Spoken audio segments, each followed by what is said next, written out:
Top 15 gemstones so beautiful you won't believe they're real. The Earth should not be able to do what you're about to see.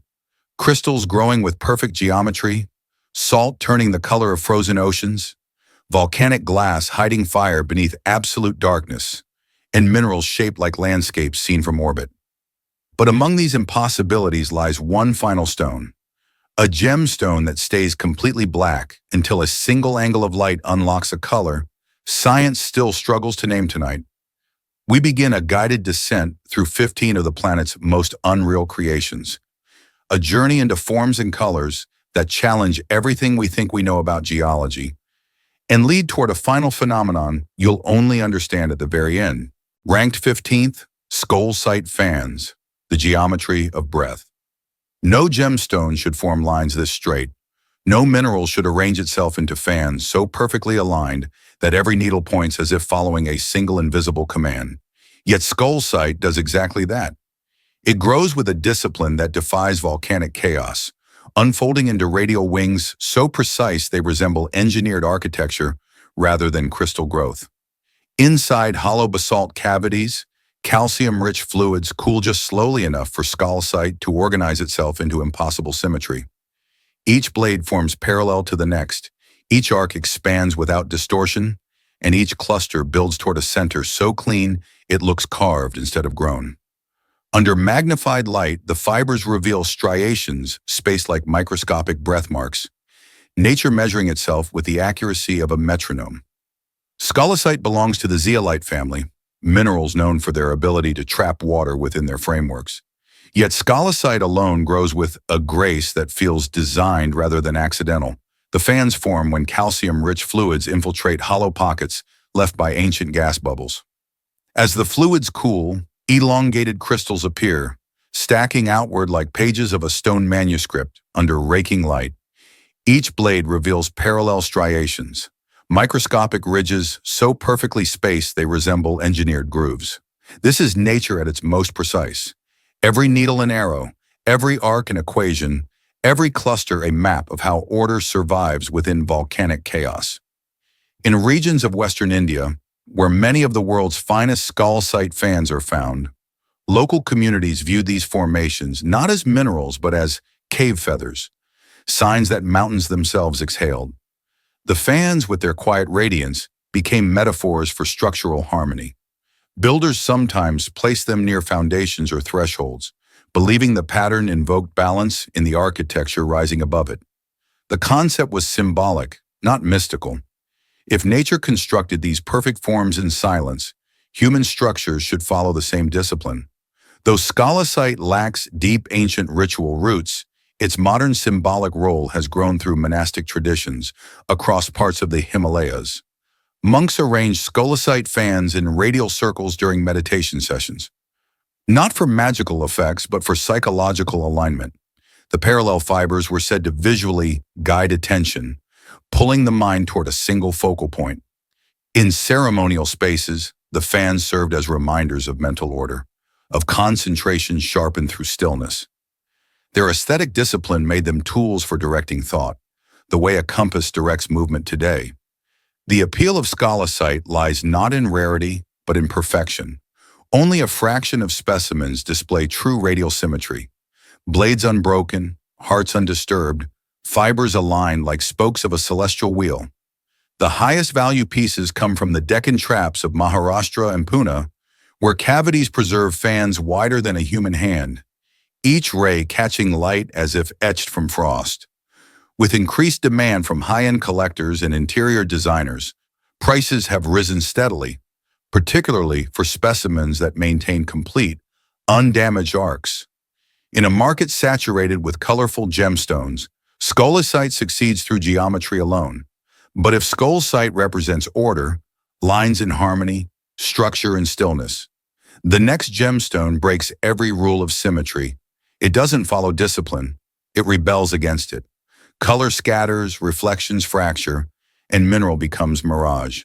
Ranked 14th, Rainbow Pyrite, the metal that shouldn't shine like this. Metal isn't supposed to shimmer in peacock colors. Iron sulfide isn't supposed to reflect gold, violet, green, and bronze all at once. And no natural mineral should look as though it was dipped in liquid iridescence. Yet rainbow pyrite does exactly that. Cracked open from dull gray nodules along Russia's Volga River, it erupts with metallic prisms so vivid they appear artificial. Even seasoned geologists often freeze the first time they see it, because nothing about this mineral behaves the way pyrite should. Rainbow pyrite forms inside concretions, solid mudstone spheres created millions of years ago along ancient riverbeds. Within those sealed chambers, iron sulfide doesn't arrange itself into the familiar cubes or pyritohedrons. Instead, microcrystals grow in disordered, overlapping layers. Each facet, microscopic, uneven, chaotic, scatters light in a different direction. The iridescence isn't pigment, it's diffraction, a metallic mirror broken into thousands of angles, each sending color outward like an accidental spectrum. It's an anomaly created by imperfect growth, a mineral becoming more beautiful because it never settles into order. For decades, locals misidentified rainbow pyrite nodules as remnants of wartime shrapnel, fragments of military debris scattered across the Volgograd landscape. The misconception persisted because no one believed a natural stone could shimmer this way. When geologists finally traced the colors to nanotextured crystal faces inside the mudstone spheres, the narrative changed. Rainbow pyrite became a symbol of unexpected beauty in places associated with hardship. To regional collectors, these stones represent transformation, plain exteriors hiding impossible interiors, beauty that has to be broken open to be understood. Though not rooted in ancient tradition, the stone has found symbolic use in modern ceremonial circles. Rainbow pyrite is often placed at the center of threshold rituals, moments meant to acknowledge change or transition. The fractured, multicolored surfaces are read as metaphors for futures that refuse prediction. Its beauty is unpredictable, its colors unstable under shifting light, its form inconsistent. For those rituals, unpredictability isn't chaos, it's possibility. The market for rainbow pyrite is full of contradictions. The mineral itself is common, high-quality rainbow pyrite is not. Most specimens are dull, brownish, and lifeless. Only rare pockets yield mirror-like luster with intact crystallization and full-spectrum color. And because each iridescent plate is fragile, extraction often destroys the very surfaces collectors prize most. Specimens with clean faces, metallic sheen, and uninterrupted rainbow diffraction can command serious value, especially in Japan, South Korea, and interior design markets, where metallic textures are trending. Demand continues to grow as designers seek natural materials that mimic contemporary iridescent metals. But every piece carries an uncertainty. The color can fade if stored in poor conditions, the surfaces can crumble if mishandled, and mining sites remain limited. The beauty is bright, but never guaranteed. Yet even rainbow pyrite's chaos is nothing compared to what waits next. A stone so dark it should swallow light, yet inside it burns with spectral fire. Ranked 13th, fire obsidian. When darkness admits it's been hiding color. Obsidian is supposed to be pure black, a flawless void, a stone that ends the conversation the moment light touches it. But fire obsidian breaks that rule. Tilted even a few degrees, its surface ignites. Green, gold, violet, copper, colors that should never exist inside volcanic glass. And yet there they are, unfolding like embers dragged across midnight. The revelation is immediate. This is not normal obsidian. This is color trapped inside shadow, waiting to be uncovered. Fire obsidian forms only under a rare sequence of volcanic conditions in Oregon's high desert. As lava cools too quickly for crystals to grow, it becomes natural glass. But in a few extraordinary moments, delicate layers of magnetite and iron oxide settle inside that glass in rhythmic sheets, nanometers thick, the width of a few wavelengths of visible light. These layers behave like microscopic mirrors, splitting and diffracting incoming light. The result is an optical phenomenon normally associated with butterfly wings or peacock feathers. Thin film interference. Except here, it's locked inside obsidian, one of Earth's simplest materials. The colors are not on the surface. They live within the glass, and if cut even a fraction of a millimeter too deep, the fire disappears forever. Traditional obsidian carried profound cultural weight across civilizations. Aztec diviners peered into polished black mirrors. Pacific Northwest tribes shaped blades sharper than steel. But fire obsidian introduced a new understanding, the idea that darkness itself could hold a secret spectrum. Among tribes in the Oregon region, rare iridescent fragments were sometimes called sun-caught stone. They embodied duality, light in darkness, heat in winter, revelation inside shadow. While not widely traded, they were treated with quiet reverence, often kept in carved pouches rather than displayed to them. The colors were a reminder that not all truths revealed themselves immediately. Some ceremonial rites used fire obsidian as a transition object, held during sunrise or sunset, when its internal layers released shifting hues. The stone wasn't believed to channel energy, instead it symbolized recognition. Seeing something hidden, noticing what others walk past. Its appearance during rites was simple but symbolic. Turn the stone, watch the fire bloom, acknowledge what has always been there. This concept of inner revelation made fire obsidian a companion in rituals of clarity or decision-making, moments when truths needed to be recognized rather than invented. In today's mineral world, fire obsidian is one of the most misidentified and misunderstood materials. True, high-grade fire obsidian is extremely rare. Most iridescent obsidian sold online is regular volcanic glass. Authentic pieces require careful sourcing from a handful of private claims in Oregon, and even then, only a small percentage of rough contains usable color layers. Cutting it is an art few lapidaries master. The fire exists only at a precise depth. Cut too shallow and the color is faint. Cut too deep and the stone turns black again. This difficulty drives its market upward. Collectors pay for certainty, for complete color sheets, for stones that glow even under soft, diffuse light. Prices for top-tier pieces have surged as designers and museums take interest in its thin film optics, an effect more often studied in physics labs than in mineral showcases. And as the countdown continues, the stones begin shifting from volcanic revelation to chemical duality. Minerals where color and toxicity entwine into patterns as striking as they are improbable. Ranked 12th. Realgar orpiment banded stone. Beauty with a price. No gemstone warns the viewer the way this one does. Red and yellow should signal danger. Yet together, Realgar and orpiment create some of the most hypnotic banded patterns in the mineral kingdom. Their colors pulse like the glow of lanterns in mist. Their layers fold like molten ribbons. They are breathtaking, and they are unstable. These stones do not simply age, they decay. Light breaks them, air weakens them, time transforms them. Realgar orpiment banding is beauty shaped entirely by consequence. Deep within hydrothermal veins, arsenic and sulfur combine in shifting temperatures, forming two minerals that should not coexist peacefully. Realgar grows in fiery red blades. Orpiment crystallizes in soft, luminous yellow sheets. But in rare pockets, changing fluid chemistry forces them into alternating layers, chemical tides captured in stone. These bands resemble painted lacquer, red dissolving into yellow, yellow tightening into red, forming patterns that look deliberately brushed onto the surface. But the structure tells another truth. Realgar eventually converts to para-realgar under exposure, crumbling into orange powder.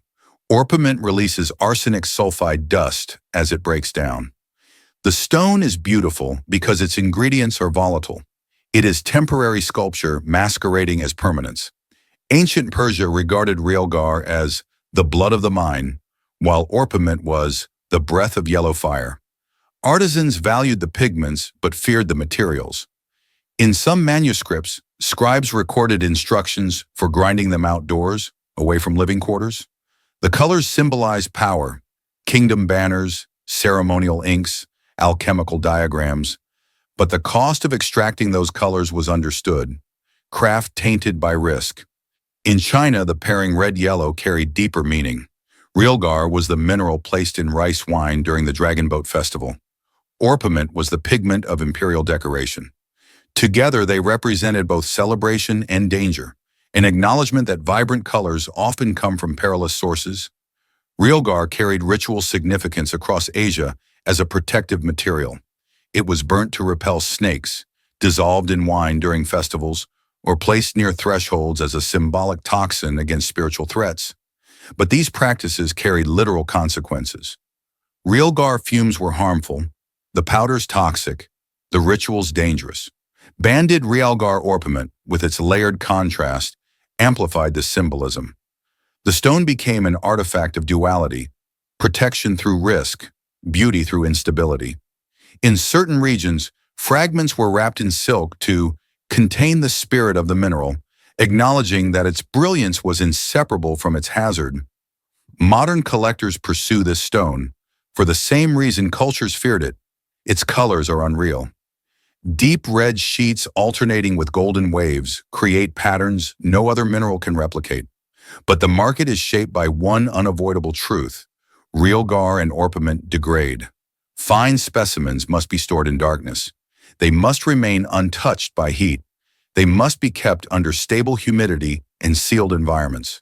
Because of this fragility, pristine banded stones from China, Romania, and Peru have become increasingly valuable. Museums pay high premiums for specimens with intact, sharply defined layers. Meanwhile, private collectors understand that buying such material is less a purchase and more an adoption, owning something that will slowly change no matter how carefully it is guarded. Beauty in this case carries a deadline. And as the countdown continues, the stones shift from instability to an impossible equilibrium, where blue and green fuse within a single crystal lattice, creating a color once thought impossible in nature. Ranked 11th, Grandidierite, the blue-green that collectors can't forget. Some gemstones are admired, a few are coveted, but Grandidierite is different. Once the eye meets its blue-green glow, collectors stop searching for anything else. The color is too rare, too clean, too difficult for nature to reproduce. It occupies a narrow space between teal and turquoise, as if the sea and sky briefly agreed on a single shade. Only a handful of minerals on Earth display this hue.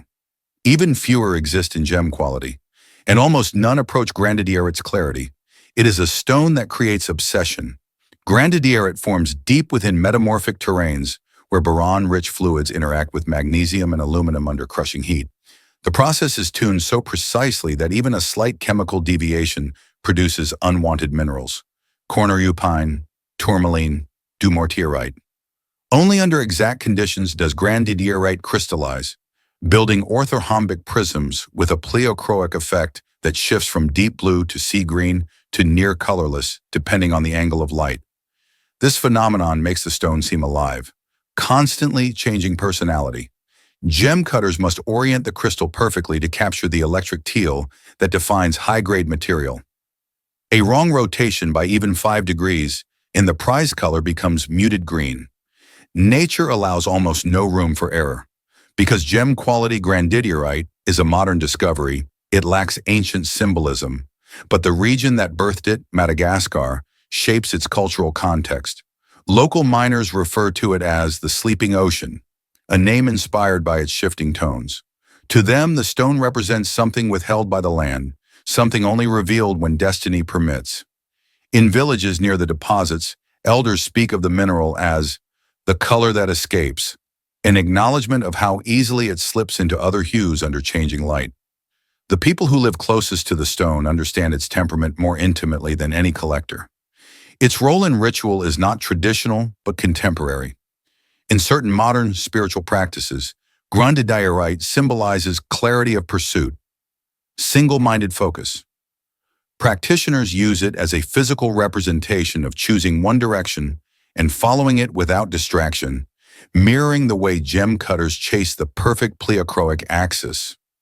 The ritual meaning comes not from myth, but from the stone's nature. A color rare enough to demand commitment, a structure fragile enough to punish indecision. This is where Grandidierite becomes a phenomenon. High-quality stones are almost never found. Most crystals are opaque or fractured. Faceable pieces larger than 1 carat are newsworthy. Since the first major wave of discovery in southern Madagascar, the gem market has been swept by phases of mania, collectors buying rough without seeing it, dealers hoarding material, auctions escalating into bidding wars. Prices soared as museums and high-end jewelers entered the hunt. The stone's scarcity has created an economy built on desire rather than supply. Even small, clean pieces command thousands per carat. Fine stones reach tens of thousands. Top-tier specimens appear once every few years, then vanish into private collections. Grandidierite is not simply purchased, it is chased. And for many once seen, its color becomes a permanent measure of beauty. But the next gemstone in the countdown isn't defined by rarity or obsession. It's defined by impossibility. A mineral that forms in deserts of salt, glowing blue as if carved from frozen air. Ranked 10th. Blue halite, salt that learned to glow like ice. Salt is not supposed to be blue. It is the most ordinary mineral on Earth. White, colorless, predictable. Yet in a few forgotten chambers beneath ancient deserts and dried inland seas, halite breaks its own rules. It crystallizes in deep luminous blues, as if the mineral suddenly decided to mimic polar ice no dye. No impurity, just nature rewriting one of its simplest materials. To understand blue halite, the story must begin at its origin. The moment salt stops being ordinary, blue halite forms in evaporate basins where inland seas once stood. As water evaporates layer by layer, cubic halite crystals grow in dense beds. But the blue color requires something far rarer: intense pressure and the slow trapping of electrons within crystal defects known as color centers. Over millions of years, as these salt beds sink under newer sediments, they compress. Tiny imperfections, vacancies in the chloride lattice, capture electrons. When light enters, these trapped electrons absorb red wavelengths, letting only blue escape. The result is transparency tinted with impossible color: Arctic blue, glacier blue, twilight blue. The mineral remains unmistakably halite, soft, cubic, perfectly cleavable, but the color reveals its history. Blue halite is not just salt. It is pressurized time. Salt has carried cultural weight across civilizations: currency in Rome, purification in Asia, sacred offering in Africa. Yet blue halite was unknown to ancient cultures. It forms too deep, too hidden. When miners in Poland's Veszelyite salt mine first broke open pockets of blue crystals centuries ago, the material was considered an omen. Workers described it as sky-trapped underground and believed finding it meant the mine had reached a layer older than memory. In folklore, blue halite symbolized transitions, crossing from one world to another, from earth to sky, from light to dark. Its appearance hinted at forces older than human history. Because of its rarity, blue halite never became a common ritual object. But in modern esoteric communities, it plays a unique symbolic role. The stone is used in ceremonies centered on emergence and revelation, the idea of something simple, salt, transforming into something astonishing. The cubes, when lit from below, create an otherworldly glow that practitioners describe not as energy, but as memory made visible. The ritual significance is contemporary. Blue halite represents hidden depth within simplicity. Collectors value blue halite for a reason that goes beyond color. The stone is fragile. It dissolves on the tongue. It degrades in humidity. It can crumble under warm hands. Perfect cubes with deep, even saturation and clean faces command significant prices. Larger crystals, over 10 centimeters with rich cobalt tones, are increasingly rare due to mine closures and restricted access to deep evaporate layers. In the mineral market, blue halite is less a gemstone and more a miracle of circumstance.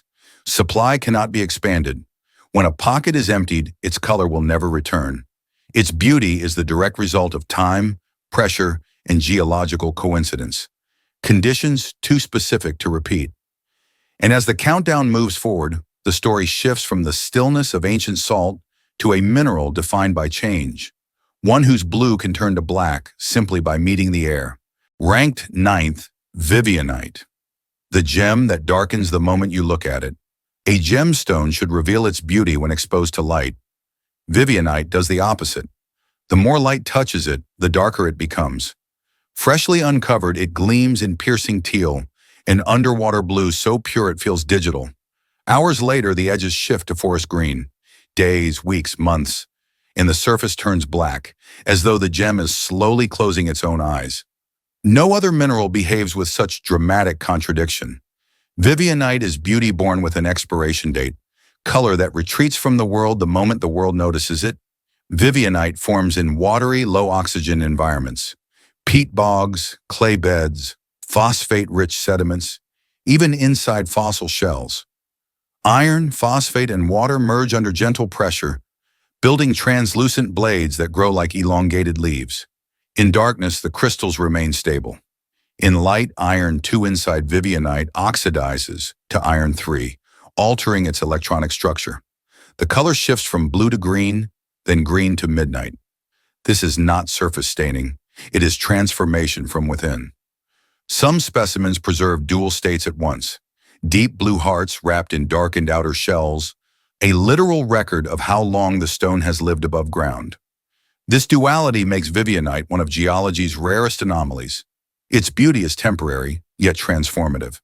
Because Vivianite is both fragile and darkening, ancient cultures rarely encountered it, but when they did, its shifting color inspired caution and legend.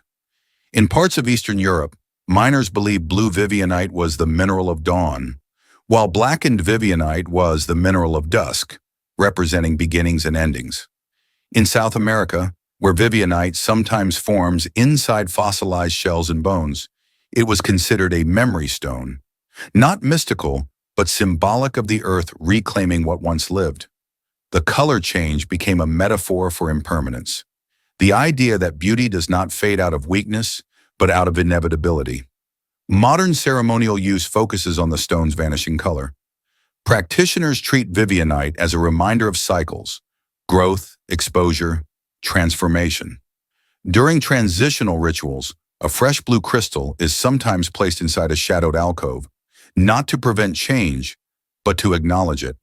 The stone becomes a witness to time, not protecting from decay, not resisting it, but illustrating it. Vivianite teaches that change is not failure. It is the nature of existence. In this way, it holds a ritual role few minerals can match, a physical embodiment of transformation. Vivianite exists in many countries, but gem-quality Vivianite is another story. Pristine, transparent crystals over 5 centimeters with pure blue coloration are extremely rare. Most darken quickly after discovery, forcing collectors to store them under strict conditions. Zero UV exposure, low humidity. Display in darkness. Occasional climate-controlled cases. Specimens from Bolivia, Brazil, the Congo, and Russia dominate the high-end market. The most coveted pieces are large, undamaged clusters with deep blue interiors preserved by careful extraction. Prices have risen sharply as more collectors understand the stone's unusual nature. Vivianite behaves like a living thing. Its appearance changes, its condition evolves, and every specimen is unique in its timeline of transformation. Collectors don't just buy the stone, they steward it. From a mineral defined by change, the countdown now moves into a gemstone defined by fusion, where 3 copper minerals merge into patterns that resemble abstract painting. Ranked 8th, Phoenix Stone, the mineral that carries the memory of 3 worlds. Some gemstones inherit a single story. Phoenix Stone inherits 3. Its surface bursts with electric blues, deep forest greens, and swirling turquoise patterns, colors that should contradict each other yet fuse into one living tapestry. This stone is not one mineral, but a union. Chrysocolla, malachite, and turquoise, merging inside ancient copper veins until the boundary between them disappears. Phoenix Stone is geology remembering its past, 3 histories woven into a single body. This stone forms in the oxidized zones of copper deposits where groundwater, acidity, and temperature shift repeatedly across millennia. Each mineral enters during a different chapter of the vein's life. Malachite arrives first, dense, rhythmic, banded with the memory of rising copper carbonate. Chrysocolla appears later, soft and lower in hardness, flooding fractures with azure bands. Turquoise forms last, when copper combines with aluminum and phosphorus in conditions few deposits achieve under pressure. These layers meld, creating swirling mosaics reminiscent of aerial river deltas or painted landscapes.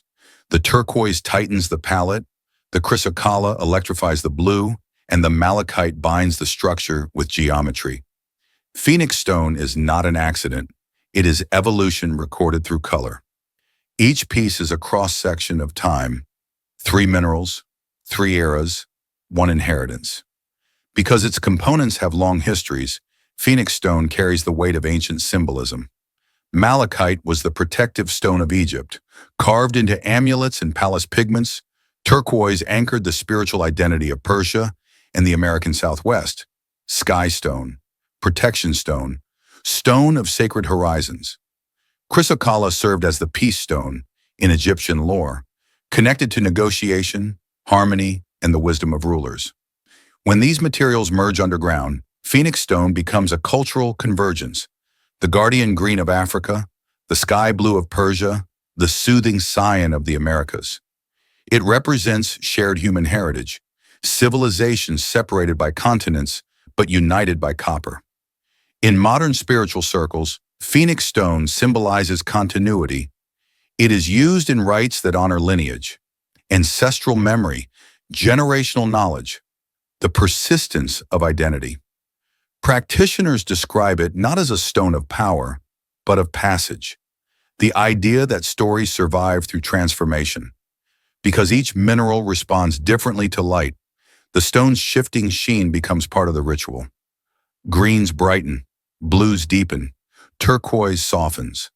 The interplay feels almost ceremonial. 3 voices, 1 chorus. Its layered nature lends itself to rites of transition where individuals confront their own layered histories.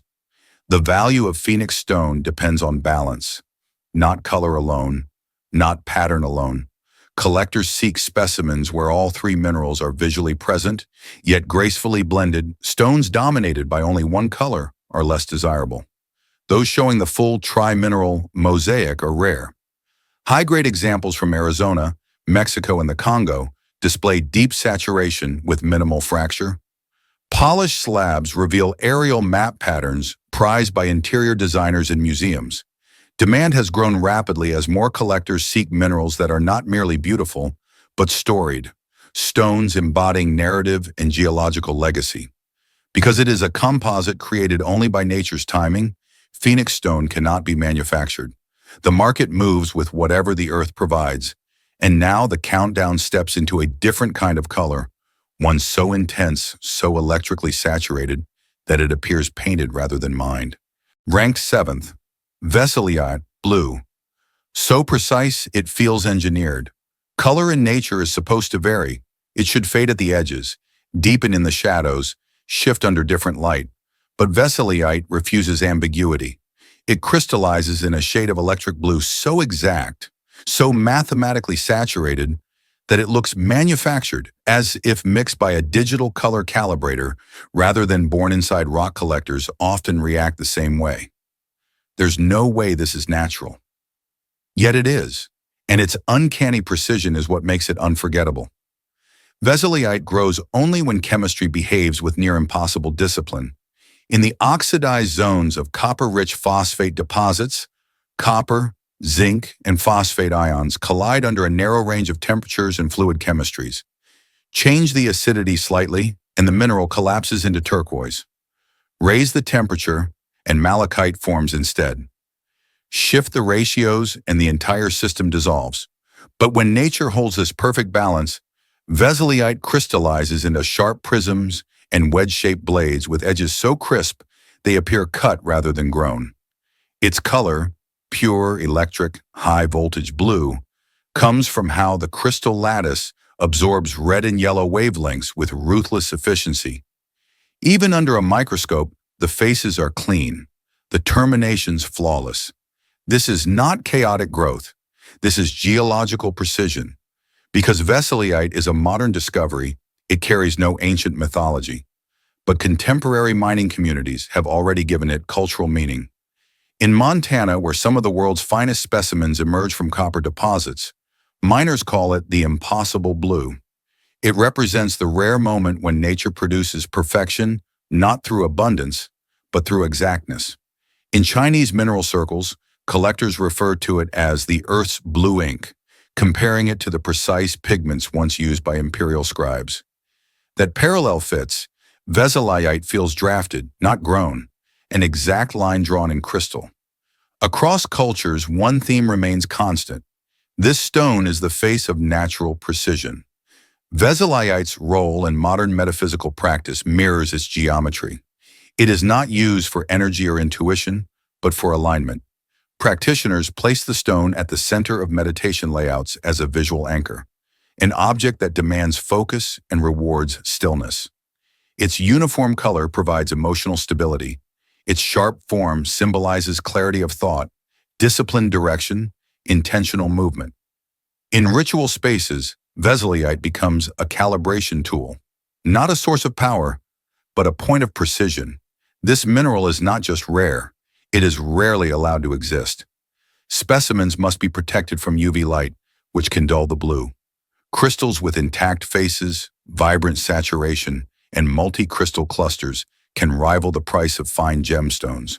Collectors chase Veszelyite not for size or brilliance, but for its exactness, the perfection of its hue, the cleanliness of its edges, the unmistakable discipline of its structure.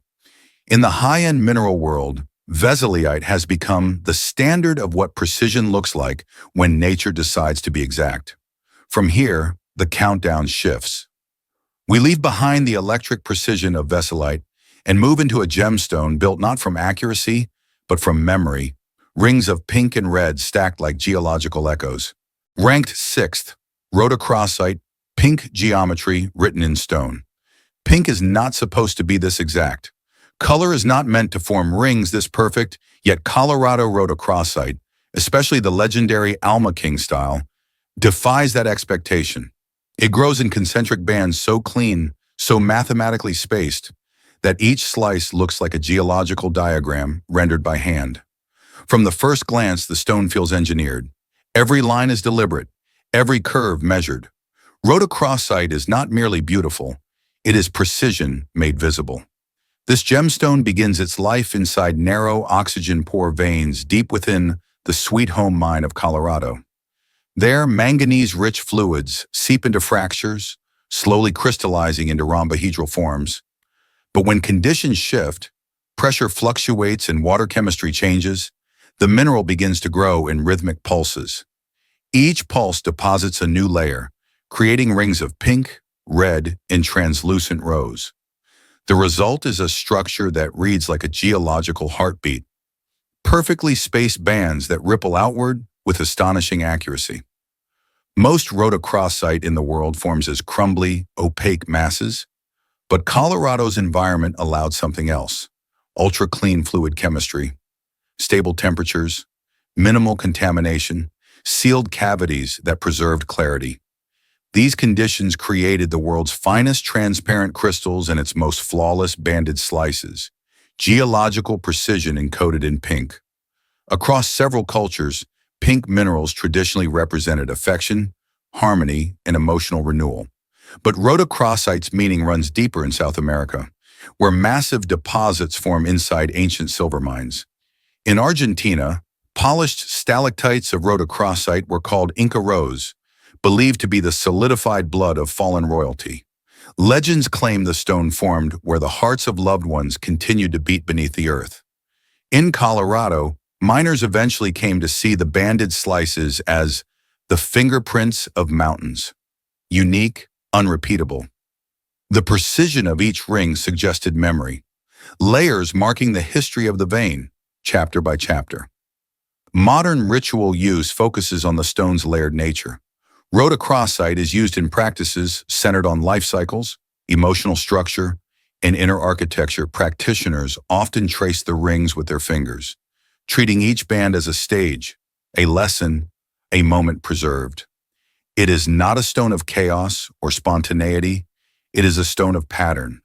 Its rings embody the belief that growth occurs in intervals, not continuously, an echo of how humans evolve. In steps, in layers, in turning points, rhodochrosite becomes both metaphor and map. In the mineral world, no form of rhodochrosite is more coveted than Colorado's. The Alma King, the largest and most perfect specimen ever found, set the benchmark. Deep cherry red, glassy, sharply defined. Collectors prize three things: color saturation, the deeper the red, the higher the value; transparency, clear crystals are exceptionally rare; band precision, slices with flawless concentric geometry command premium prices. With the Sweet Home mine long closed to commercial extraction, supply is finite. Every new specimen entering the market comes from old collections, and prices rise sharply year after year. Interior designers and museums compete for large polished slices, while mineral collectors hunt for undamaged crystals. Each piece is a microcosm of geological mathematics, symmetry rendered with breathtaking restraint.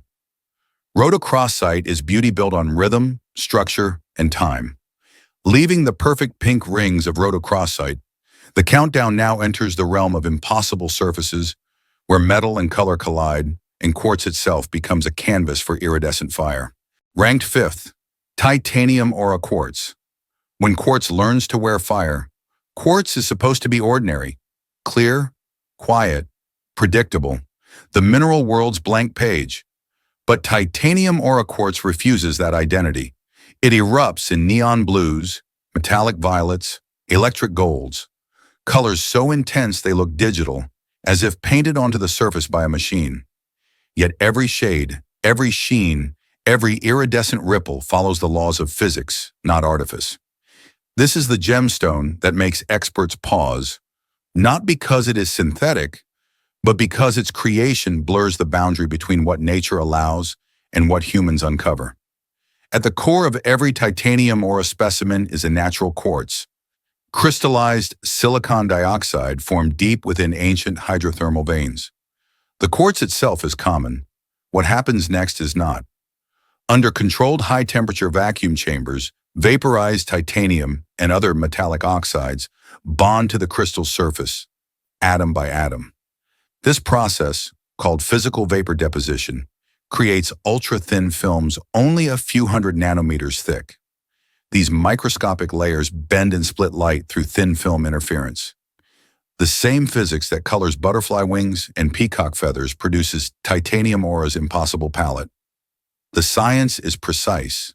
The result looks like an accident of color made too perfect to question. What makes it an anomaly is not the treatment, but the behavior. The colors move, breathe, and distort with every tilt, mimicking natural iridescence better than many natural minerals. Titanium aura quartz carries no ancient ancestry. It is too new. But its roots lie in two long cultural histories. Quartz, one of humanity's oldest stones, used across continents for tools, art, and ritual; titanium, associated with resilience, aerospace, metallurgy, the frontier of modern engineering. Their fusion creates a stone symbolic of two worlds. Earth's oldest mineral wearing the colors of the future contemporary, cultures see it as a representation of technological wonder. Nature enhanced, not replaced. In mineral shows, it draws crowds not because it is traditional, but because it is unapologetically modern. In spiritual circles, titanium aura quartz is used as a breaker of monotony, a stone meant to jolt the senses, disrupt stagnation, and ignite creativity. Its iridescence is interpreted as transformation, the idea that a simple core, quartz, can become extraordinary through pressure, change, and exposure. Practitioners use it in rituals of renewal or reinvention, placing it at points of transition. Its message is uncomplicated. Identity is not fixed. It can be rewritten layer by layer. Though its ritual role is modern, it is consistent with the stone's essence, beauty born through metamorphosis. Titanium aura quartz sits on the border between gemstone, and art collectors judge it by depth and fluidity of color, evenness of the vapor coating, clarity of the underlying quartz, stability of surface iridescence, complexity of rainbow gradient. High-end specimens, especially those combining vibrant magenta with peacock blues, are now entering museum collections as examples of thin film optics applied to natural minerals. Demand continues to rise as designers use the stone in contemporary installations and sculptural arrangements. While not rare in the strict geological sense, true fine-grade titanium aura requires exceptional quartz, flawless coating, and stable coloration, traits far less common than the market implies. It is the anomaly collectors embrace, the oldest mineral dressed in impossible light, leaving behind the engineered iridescence of titanium aura quartz. The countdown returns to minerals shaped purely by geology,